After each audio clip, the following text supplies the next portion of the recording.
I published a new blog post earlier today, October 11th, 2025, discussing my trades over the past few days. A link to the post can be found by clicking South Gent, and that takes you to my YouTube profile page, which has a link to the blog for anyone interested. I am basically in a stall mode for both corporate bonds and stocks, although I was a slight net buyer of common stocks over the past week. The CME Fed Watch tool currently has a near 100% probability that the Fed will cut the federal funds range by 25 basis points at its October 29th meeting, and a 91.7% chance of another 25 basis point cut in December that would take the federal funds range down to 3.5 to 3.75%. Those cuts are already priced into the 6-month Treasury bill investment rate. As I noted in my blog post today, the 6-month Treasury bill investment rate is not, however, consistent with a 60.8% probability as estimated in the CME FedWatch tool of another 25 basis point cut on or before the March 2026 Fed meeting. I would assign the probability at 15 to 25% of another cut on or before the March meeting as embodied now in the current 6-month T-bill investment rate. Cuts in the federal funds rate will lower the disposable income received by the very large savings class in America. It will certainly have a negative financial impact on me.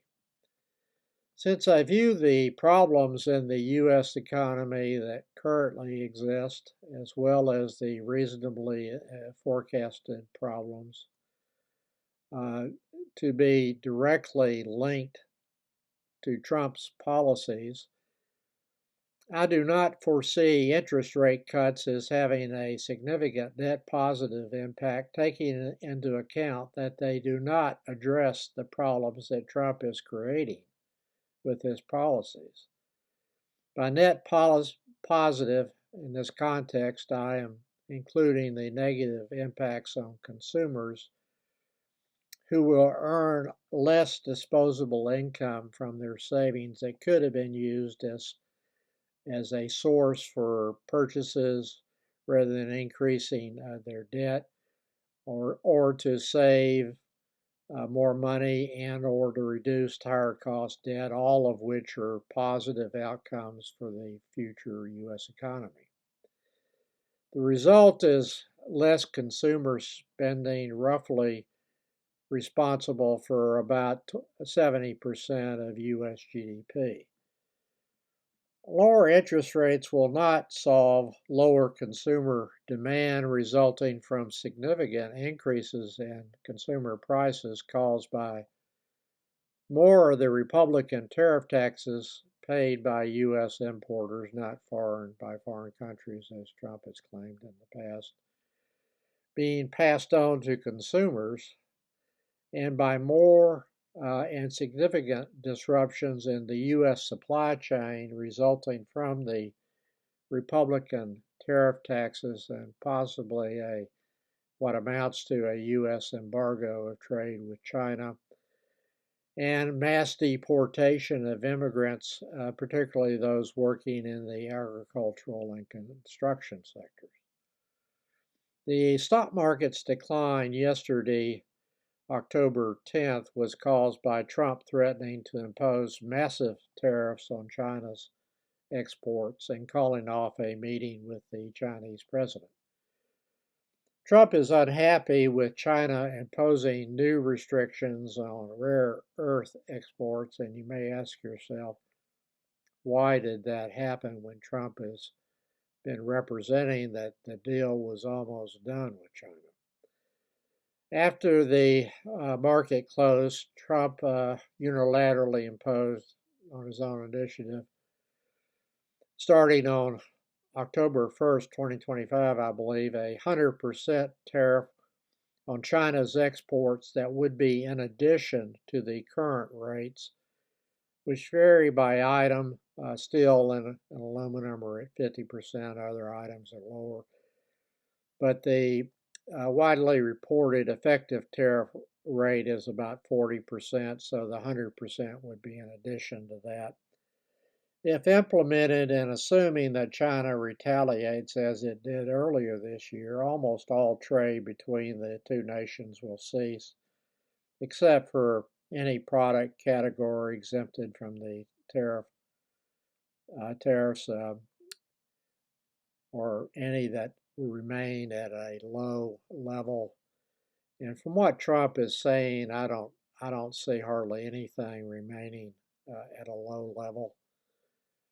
That will result in more disruptions in the U.S. supply chain and a significant reduction in tariff revenue, since U.S. importers would severely cut back on imports from China.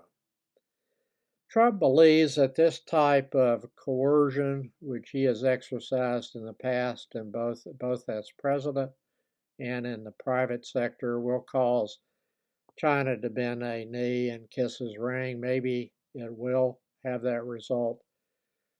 But there are indications that China has had it with Trump, including the recently imposed restrictions on rare earth exports and the tit-for-tat imposition yesterday by China of new levies on cargo landing in China's ports that are shipped by American companies or individuals.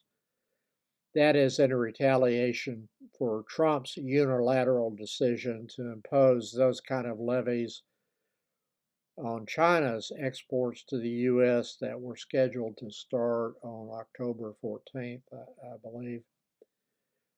China, that needs to be checked by anybody that's actually got to pay it, I guess. Trump may have reached a point where the best option from China's perspective is just to allow Trump to severely damage the U.S. economy just in time for the midterm elections on November 3rd, 2026. That strategy, of course, has its downsides for China, but it may now be the only viable option that China's president sees in dealing with Trump. And he has to know that any deal negotiated with Trump, no matter how unfavorable to China from their viewpoint, will not end the trade problems with Trump, who will view any such agreement as a sign of weakness and will result in him coming back for more and more down the road, such as increasing the port levies on China's products entering the United States. If that is how China will proceed, and that may very well be the case, then no soybeans will be purchased by China this year, and almost no U.S. sourced farm products. China has not bought any soybeans yet.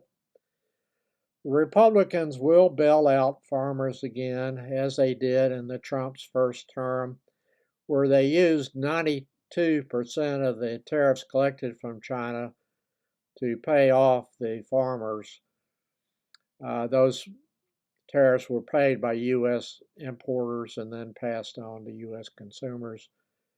As I noted in my blog today, and farmers already know this, U.S. soybeans farmers permanently lost market share in response to the very light tariff war that Trump started in his first term.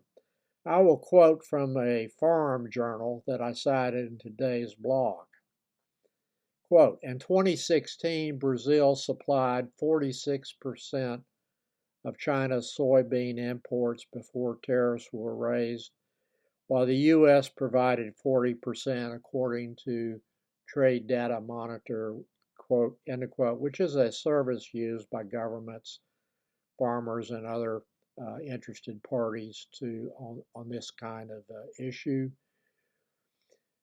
I will cite a reference to that article in the More section below. It also notes that by 2023, quote, Brazil's share of China's soybean imports had surged to more than 70%, while U.S. soybeans share had fallen to 24%. Farmers, as end quote, farmers knew that. They know what has happened to their business, export business, as a result of Trump's actions. Yet they overwhelmingly voted for Trump again in 2020. The rest of us need to debate whether under those circumstances, whether they deserve to be bailed out again by tariffs paid by U.S. importers that will then be passed on to U.S. consumers. People need to be responsible for the consequences of their own actions, and that includes farmers.